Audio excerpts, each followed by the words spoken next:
Das Dornrösli. Vor langer Zeit haben ein König und eine Königin gelebt, wo jeden Tag gesagt haben, wenn wir doch nur ein Kind hätten. Aber ihr Wunsch ist nicht in Erfüllung gegangen. An einem Tag, wo die Königin im Bad war, ist ein Frosch aus dem Wasser an Land gekommen und hat zu ihr gesagt: Dein Wunsch soll dir erfüllt werden. Noch bevor das Jahr rum ist, bringst du ein Töchterli auf die Welt. Quack.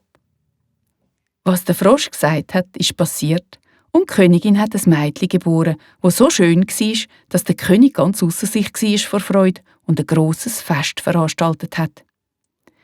Er hat nicht nur die Verwandten, Freunde und Bekannten eingeladen, sondern auch die Feen, damit sie dem Kind gut gesinnt seien. Es sind 13 in seinem Reich.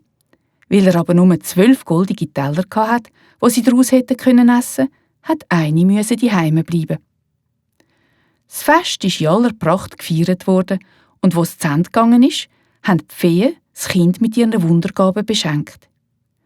Die eine mit Schönheit, die andere mit Reichtum, die dritte mit Tugend und so mit allem, was es auf der Welt zu wünschen gibt. Wo die 11. ihren Wunsch ausgesprochen hat, ist plötzlich die 13. in den Festsaal hineingekommen. Sie hat sich dafür rächen, dass sie nicht eingeladen worden ist, und ohne jemanden zu grüssen oder auch nur anzuschauen, hat sie mit lauter Stimme gerufen: Die Königstochter soll sich in ihrem 15. Jahr an einer Spindel stechen und tot umkehren. Und ohne ein weiteres Wort zu verlieren, hat sie sich umgedreht und den Saal verlassen. Alle zusammen sind sie tiefst verschrocken. Da ist die 12. vorgestanden, wo ihren Wunsch noch vor ihr hatte. Und weil sie den bösen Spruch nicht aufheben konnte, sondern nur mildern, hat sie gesagt: Es soll aber kein Tod sein, sondern ein 100-jähriger Schlaf, wo die Königstochter überfällt.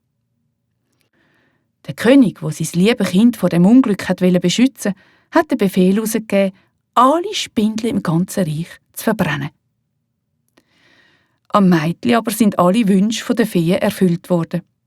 Es ist so schön, lieb, freundlich und gescheit geworden, dass jeder, der es gesehen hat, es gern haben. Jetzt ist es aber passiert, dass gerade an dem Tag, wo die Prinzessin 15 geworden ist, der König und die Königin nicht daheim waren und das Mädchen ganz allein im Schloss war. Es ist überall an, hat sich jede Stube und jedes Zimmer genau angeschaut, wie es gelustet hat, und ist endlich zu einem alten Turm gekommen. Es ist die enge Wendelstege aufgestiegen und zu einer kleinen Tür gekommen. Im Schloss ist ein verrosteter Schlüssel gesteckt, und wo es den herumgetrüllt hat, ist die Tür mit einem Gieren aufgegangen. In einem kleinen Stübli ist eine alte Frau mit einer Spindel gesessen und hat Flachs gesponnen. «Grüß dich, Mütterli», hat die Königstochter gesagt. «Was machst denn du da?»